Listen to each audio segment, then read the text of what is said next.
What drives someone to become a religious extremist, even to the point of becoming a suicide bomber? Like most people, I assumed that there were two overriding answers: poverty and ignorance. The poverty line goes like this: grinding poverty from which there appears to be no escape fosters seething resentment against those who have more. If your choice is to die a martyr or die a beggar, martyrdom is the clear winner. The ignorance lines goes like this: the poor have no chance to get a decent education and thus are susceptible to easy manipulation. Clever people play on their prejudices and superstitions. Once the extremist gets this ignorant, poor person in his grasp, indoctrination is easy. Since there's plenty of poverty and plenty of ignorance around the world, that's a lot of people to draw from. This is how the source of terrorism is explained. Then I went to Pakistan and actually lived in the world from which extremists recruit, and I found something much different than I expected. Poverty had little to do with who became an extremist, lack of education even less. Many of those that I met who subscribe to religious extremism and are prepared to murder and die for their cause are from the middle class, and many had a university education. These are not poor people, and these are not uneducated people. They are well-fed and well-read. So if poverty and ignorance don't drive people to extremism, what does?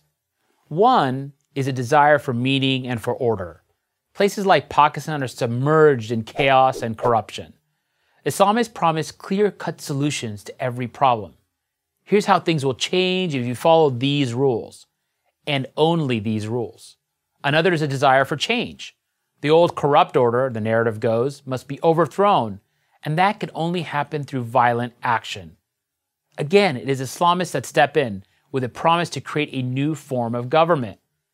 Then throw in a strong sense of victimhood. We are not responsible for the sorry state of our country. Others have brought us down, and you have a toxic brew that many willingly imbibe. These, of course, are the same easy answers that tyrants and demagogues, from Lenin to Mussolini to Hitler to bin Laden, have always offered their followers. I saw this played out one day while living in Pakistan. After one of the many assassinations of a major figure there, I was sitting with two middle-class parents. The father owned a small business, and the mother was a nurse. They had given their son a good life. He wanted for nothing. They told me that during dinner with the family a few days earlier, their son noted how the person who was murdered deserved to die. Why? Because he had spoken out on behalf of religious minorities. They were shocked. How could their son, who'd been educated and well-raised, think that? This story is all too typical.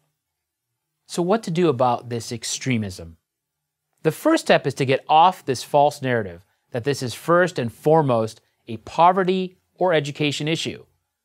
The second is to take on the narrative of the extremist groups.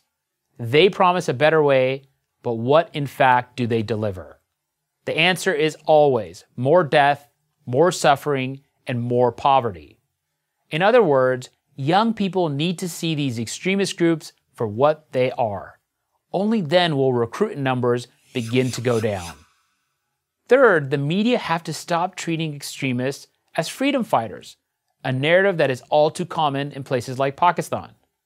Fourth, teachers and parents cannot assume that just because they reject religious extremism, their children and students will too. Middle-class parents and teachers have to be vigilant in instilling moderate, pluralist values in their children. Fifth, politicians have to stop blaming their country's problems on the West and have to confront the endemic corruption that destroys countries like Pakistan from within. Sixth, and probably most important, Islamic religious figures have to stop looking the other way, or worse, glorifying so-called martyrs, Muslims who murder innocent people, almost always other Muslims, in the name of Islam. Muslim religious leaders must promise these murderers eternal damnation, not some sort of twisted heavenly bliss. The people of Pakistan and other Muslim-majority countries have real grievances, but extremism only makes things worse, always and everywhere. It's not poverty and misery that creates religious extremism, it is religious extremism that creates poverty and misery, and death. I'm Haroon Ullah, adjunct professor at the Georgetown University School of Foreign Service for Prager University. Join Prager University. Click here to subscribe to our YouTube channel. Click here to sign up for free at prageru.com for quizzes, contests, and prizes.